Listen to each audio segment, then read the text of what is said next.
25.11. po kristjanskem koledarju 2011, Toš direkt, tokratna tema slovenščina.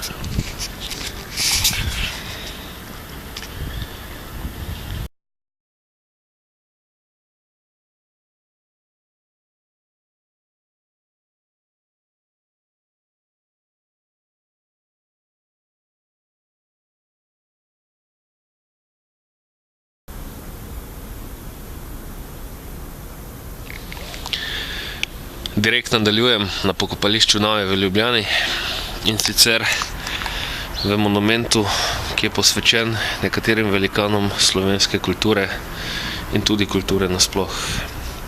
Torej, slovenščina.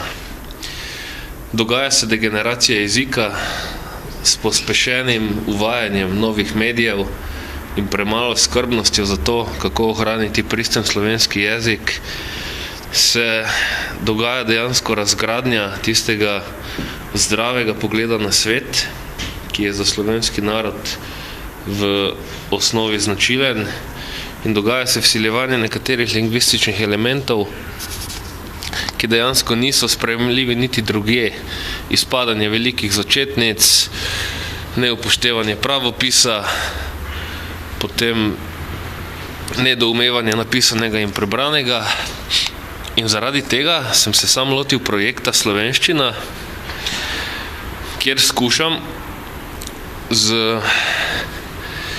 ne preveč zapletenim eksperimentom preveriti, kaj se dogaja, ko se zapostavi pravopis, oziroma jaz sem šel celo tako daleč, da sem vzpostavil nek model dopolnjenega pravopisa, kjer se izogibam uporabi dvojnih nikalnic in kjer substance, torej samostalnike, zapisujem za veliko začetnico. In sedaj, v tem obdobju, dejansko eksperimentalno opazujem, kako takšno zapisovanje povedanega v slovenskem jeziku vpliva na zavest in dejansko na sprejemanje podanega.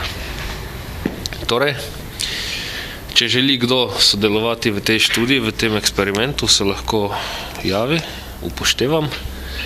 Za vse ostale pa napovem, da bodo izsledki raziskave znani v letu 12, po kristjanskem koledarju 2012, ko bo v Sloveniji gostil projekt Kulturna prestolnica Evrope.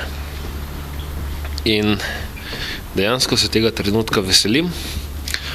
Sam pa upam, da se bo narod uspel izogniti degeneraciji in da v Sloveniji ne bomo špikali ali šprehali, temveč govorili in kakršnekoli pomanjkljivosti v jeziku dopolnili, brez kakršnihkoli agresivnih nagibov in brez tistega početja, kjer je odzadaj bolana oblika slovenskega nacionalizma. Denimo, jaz sam pravim, da uporaba velikih začetnic za samostalnike, substantive, torej substantiv, substanca, ne govori o ideji velike Nemčije, ampak je korak naprej, zato ker mora uspeti v povedi ponazoriti, kaj je dejanje in kaj je predmet, oziroma z kozmološkim duhom. Treba je znati pri zapisu v povedi ločiti energijo od materije. In glede na to, da je Primož Trubar slovenski jezik nekako pričel definirati in zapisovati v Nemčiji, bodimo toliko pametni, da v Nemčiji ne vidimo zgolj Hitlerja, da vidimo vse ostale veleume in tudi seveda v angleško govorečem področju, in upoštevajmo pametna dognanja. Takrat bo uspelo ohraniti tudi lasten jezik, takrat, ko bo kultura bivala v sožitju z ostalimi narodi.